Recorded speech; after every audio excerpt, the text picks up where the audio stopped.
Well, we're back on the SportsMax zone as we turn our attention to the recently concluded Netball World Cup in Cape Town.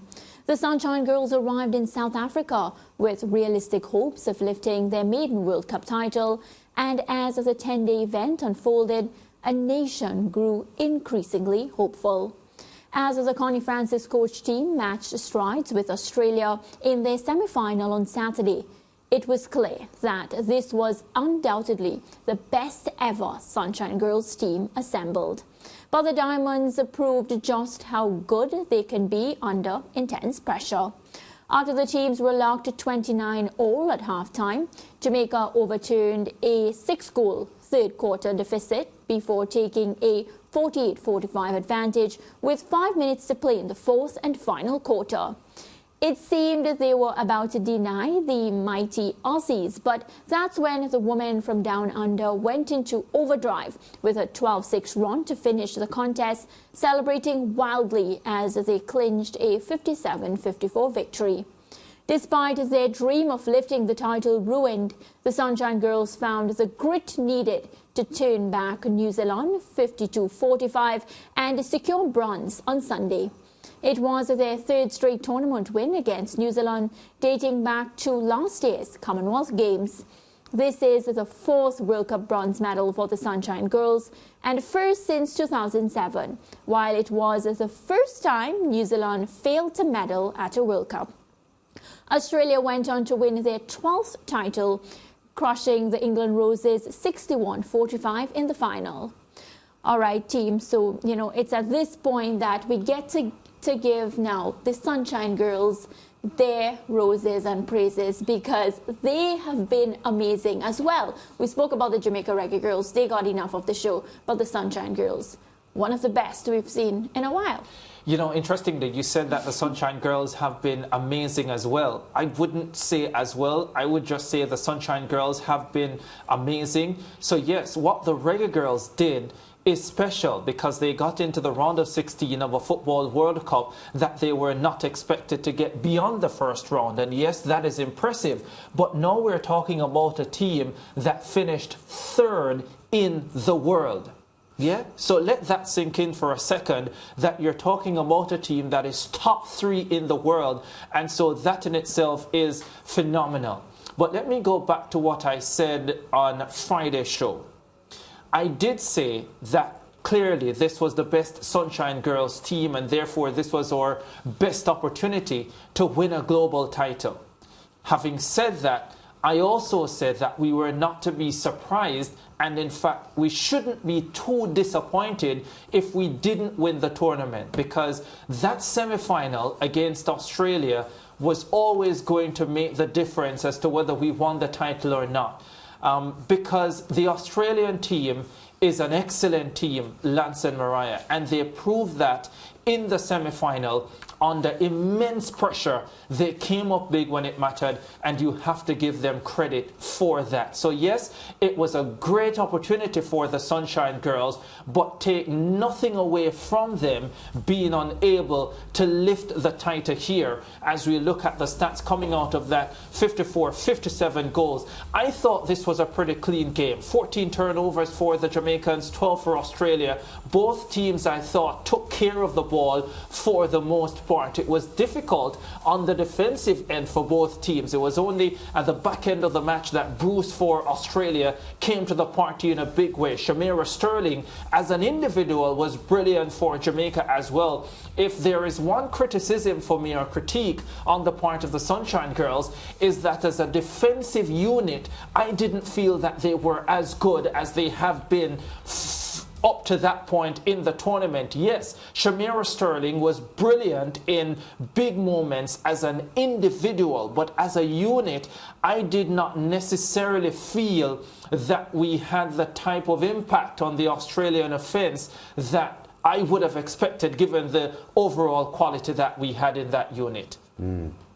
I think one of the factors that we've got to consider as well is that Australia have been the world's best for a long time. Yes. Jamaica is challenging to be the world's best in the past couple of years, because we saw at the Birmingham Commonwealth Games the kind of quality from the Sunshine Girls that told us that they have the ability to beat the best teams in the world, New Zealand, Australia and England. Now, it is obvious at the moment that Australia is the only team that can rival the Jamaican team as the best in the world. I think without question, based on what we have seen in the past year, Jamaica has England's ticket and they will beat New Zealand as well. It's just the Australians that would give them trouble. And part of the praise that has to go to the Australians is that they were in a hostile atmosphere, hostile from the standpoint that the South African fans were cheering for the Jamaicans. And they were like an away team battling the Jamaicans in that semi-final. And they weren't flustered by that. They kept their heads. And I think they deserve a lot of credit for the way they fought off the Jamaican challenge. And in key moments when errors were made, the errors were more from the Jamaicans than the Australians. Yeah. But this Australian team is a very, very efficient team. And I know the girls were disappointed they lost. Jodie-Ann Ward said it at the post-game that they were very, very shattered. Disappointed was the word she used at losing to the Aussies in the semi-finals. But proud because they were able to rebound 24 hours after to get their act together and at least take the bronze, because leaving Australia without a medal would have been even more devastating for them. Yeah, and we have to remember this is New Zealand's worst ever World Cup result. They've never left the World Cup without a medal, and it came at the hands of Jamaica. So Lance just pointed out that, you know, we've got that under our belt. We're able to beat England. We can beat New Zealand over and over. Do you think the gap is closing now between these top teams? Because Jamaica #3, what about the teams at the top of them? Well, the gap has closed. There is no doubt about it. What I saw from the Sunshine Girls in that semi-final against Australia, in my opinion, was one of the best, if not the best performance I have seen from a Sunshine Girls team. And yes, we lost the match, but it was only by 3 goals. If you look at the history of the World Cup and Jamaica playing Australia or Jamaica playing New Zealand, and you will see a lot of lopsided contests, not this time around. So yes, the Jamaicans lost,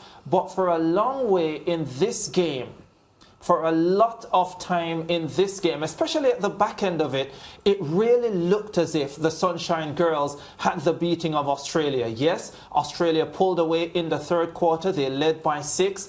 But the Jamaicans had a 3-goal advantage at 48-45 with 5 minutes to play in that match. And at that stage, I think you thought to yourself, wow, the Sunshine Girls are actually going to do it. Yeah. And then Australia went on that brilliant run. Here's something I need to say, which is part of why I think it was one of the best performances ever produced by a Sunshine Girls team, despite the defeat. Going into the tournament, everybody in world netball knew that the weak area or the weakest part of the Jamaican setup was the midcourt. And it was about how we would be able to get the ball transitioning into the shooting circle for Janelle Fowler to do her thing. We all know Janelle Fowler will shoot between 95 and 100% every single game. So once the ball gets into the circle to her, she will take care of business. We also know that her goal attack, Shanice Beckford, is absolutely world class. And when the moment gets big, Shanice Beckford will rise to that occasion like she did in the semi-final and the final. But we all had concerns about that midcourt. Tactically, the Australians were brilliant in that semi-final because they crowded out the midcourt and they forced the Jamaicans to have to go for very difficult passes into the circle for Janelle Fowler. And for a long way in that match, the Jamaicans actually did a brilliant job of consistently getting the ball into that circle.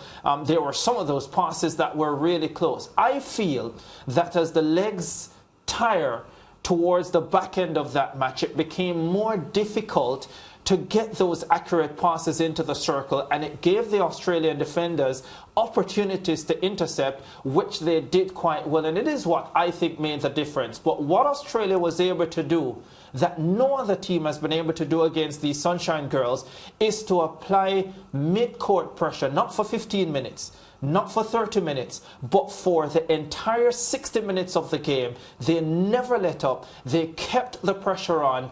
And once it became close and you have tired legs, a little bit of nerves. And it's close. It's close. You're 48, 45 up. You start sensing that here's a chance to beat the mighty Australians. Then it kind of fell apart for the Jamaicans. But up to that point, they really held their own. And as we saw in the final, England, no match for the Aussies. And had it been New Zealand, they would have been no match for the Aussies. And it's just unfortunate that it wasn't a Jamaica-Australia final, because in my opinion, they were the two best teams in the tournament by a long way, Lance and Mariah. Yeah, that's obvious. And Mariah had put the question to you earlier on about the gaps closing. And you were right, the gap has closed for quite some time. I think the significant point here is that Jamaica has elevated itself from being the number 3, number 4 in the world to being undeniable number 1. I'm not number sure. Two. Number 2, sorry. I'm not sure how England might say it's not undeniable because they won the 2018 Commonwealth Games, because they would have 2018. They would have gotten to the final here. They would have beaten Australia in the first round as well, even though they lost handily in the final. But they would feel that they have a body of work over the last 5 years that would say, hey, wait up. It's not undeniable. We can understand it being a debate, but maybe not undeniable. Yeah, I know that the computerized ranking systems vary from sport to sport, but I suspect that the Netball World Rankings, the weight of performances computerized would not go back as far as 2018. No, they wouldn't. So England's 2018 Commonwealth success is history. Count, But I would still say, to say undeniable when you didn't get to the final, when you had England in the final, and when England beat Australia, which is something the Sunshine Girls didn't do, maybe it's not undeniable. It I hear you, would make a and great debate. that is a solid point. Yes. But I think looking on at the tournament, any objective observer would accept that the Jamaicans are only second to Australia. Are you saying that the English women would not be objective? Yeah, I think they would be biased because they didn't give Australia a fight in the final. But they beat them in the preliminary round. So they would always have that by beating them in the preliminary round and getting to the final. Yeah, but they would say, okay, I can understand you making an argument for Jamaica being number 2, but undeniable number 2? Yes. I would stick by that, to be honest. And I consider myself a fair and objective person. Yes, I second that. Well, Australia ran past England in the final. Yes. Yeah. Right? But when England edged Australia in the prelims, it was a match that didn't matter much. So in the match that mattered, England could not challenge Australia. In the match that mattered when Australia faced Jamaica, Australia had to sweat to beat Jamaica. Jamaica are the number 2 team in the world. I'm not sure what the rankings will say next time it comes out. And even if it has England as number 2, I would question that. When does it come out? I don't want to be a Manchester United, right? But let me play devil's advocate here, Lance and Mariah, because England could very well say, yes, we lost the final handily. Yes. But we beat Australia in the first round, and by the time it got to the final, we just really ran out of steam, because you're talking 10 days of intense netball where you have a lot of back-to-back matches. In fact, I think the teams only had 1 rest day. Yes. Right. And they might say to you, we merely ran out of steam, but we were in the championship match against Australia. To say that the Jamaicans are undeniably the number 2 team. Yes, that's just my opinion, and that's my word. And that's his opinion. Let's tell you what we'll do. We'll ask the Australians, who are the number 2 team in the world, and we'll see what they say. Well, here's the thing, Lance. I actually think that Jamaica has the second best team in the world. Yes. I am just saying that England won't accept that. May not accept that it is undeniably so. Okay. And while doing that, he has also listed points as to why.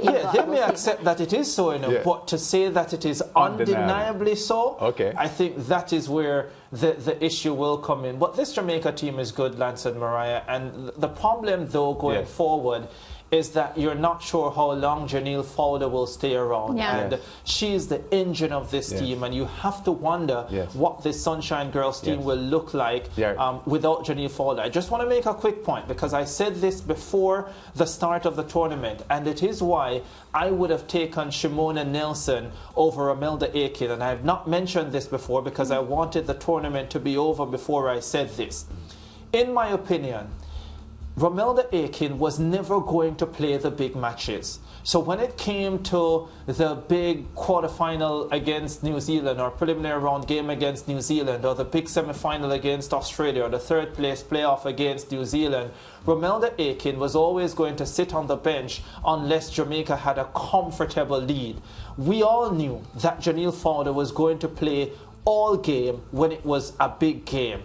And so what Romelda Aiken did, although she did a good job, I think Shimona Nelson could also have played that role. The difference is Shimona Nelson has 2 or 3 more World Cups in her, and for me it was important to plan for the future and give her the experience, because we don't know for how much longer we'll have Janelle Fowler, and we will need someone strong in that shooting circle if we are to maintain our undeniable number 2 position, according to Lance. Yeah. Well, on that note, we have to pay some bills, so let's take a quick break and come right back.